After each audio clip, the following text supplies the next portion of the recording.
All right, so we've got two more graphs.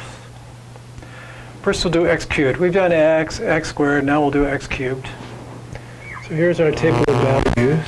X is minus 3, x cubed, minus 3 cubed. That's 9 times minus 3, minus 27.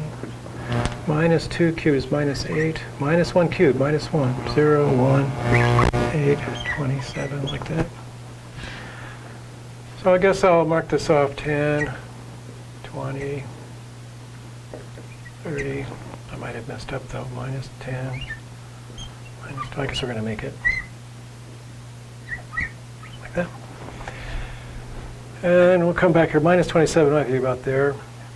There's minus 3. Minus 2, minus 8 might be about here. 1 would be here. 1, 8, 27. So this guy comes up like this and then has a little wiggle in the middle and then goes back up again like that.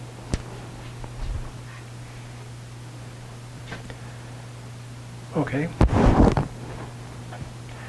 This idea where you look at the x's, when the x's are opposite, the y's are also opposite, that makes this called an odd function. When you change the sign of x, you get the same f of x except the opposite sign. So over here I had 8, over here I have minus 8.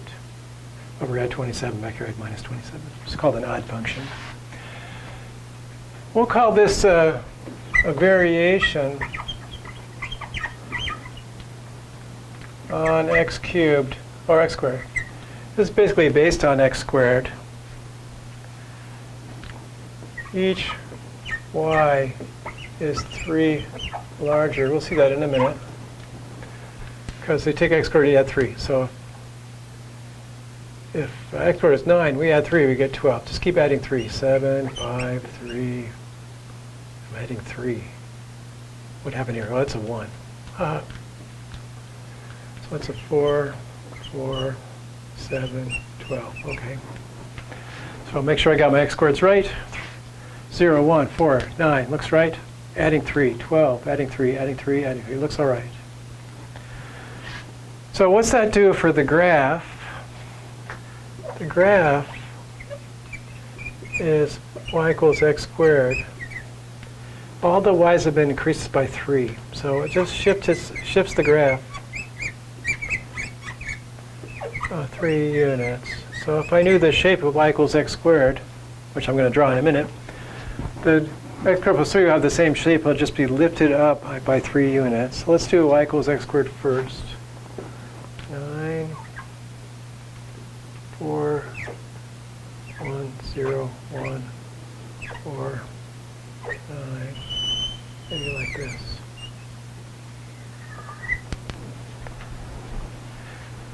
And then we're adding 3 to everything, so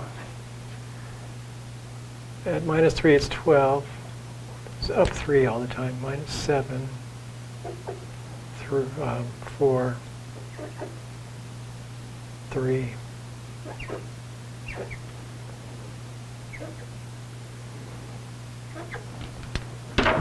So in every place, this is a 3-unit increase.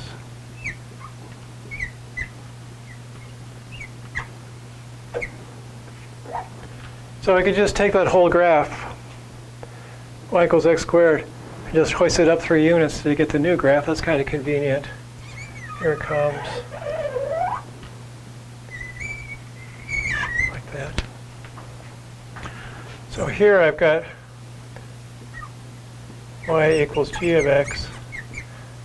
So that's x squared plus 3.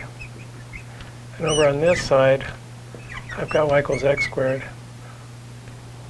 which the previous one was an f of x. We had an x squared. I don't have a name for it right now. So that's a variation on the function x squared. You could do x squared minus 5. You could see what that did. We could talk about what happens if you take g of x as 4x squared. How does that change the graph? But that's something that comes in your next class. We're just introducing you to the concept that These aren't the only graphs. Those are graphs that are quite a bit like them. Some of them easy to figure out. Others require more complicated thinking to decide how you get from one graph to the next, but definitely related. So x squared and x squared plus 3, almost the same graph. Once you could draw one, you can draw the other. And we could do that with x cubed. We could do x cubed plus 8. Shift it up 8. And that ends section 4.4. I believe that's where we are. It's been a long battle here. Yep, it says 4.4 on my first page. And I hope all my videos came out. I believe it was 9 done in one showing. Last time I did this, I didn't have the volume turned on and I had to start over. I hope all these worked out. And we'll see you next time.